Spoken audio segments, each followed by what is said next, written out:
My name is Dr. Lee Beattie. I'm the Deputy Head of the School of Architecture and Planning, where I teach urban planning and urban design.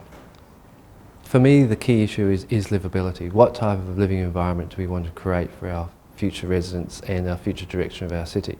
It's just not about housing supply, it's about all the services that we need to make housing work, including outdoor space, local services, schools, parks. In my mind, there's no point in allowing people to live in subdivisions where the nearest service is 3 kilometres away. That's not livability. We want to have it so people can walk, cycle, engage with their neighbours in these local parks. I think the really interesting question about people's expectations towards housing is it has changed over time. I just think about my own parents' generation, and I'm sure a lot of people can relate to this. Their first home was a 90 square metre house, and they probably had a second mortgage on it, which was quite an expensive thing.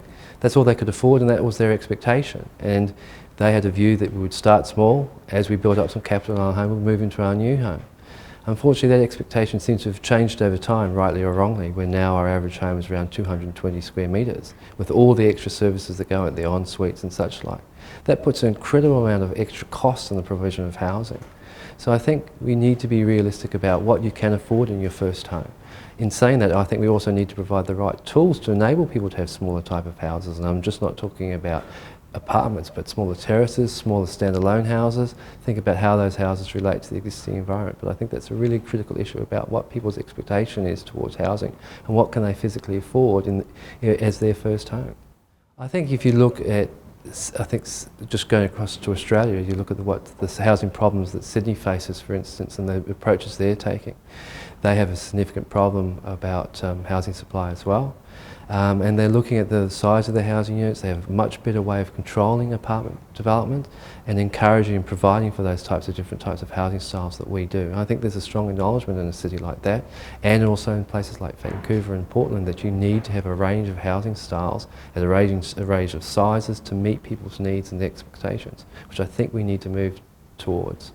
I think for me, it's all about reducing people's travel. It's about making it livable and walkable and cyclable.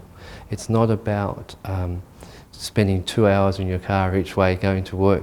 It's no surprise to me that some of the best of our suburbs are the inner city suburbs, which provide all the services that we're talking about, that you can easily walk to your supermarket, you can walk to the cafe, you can walk to see your friends, your children's play with your friends' children in the local park.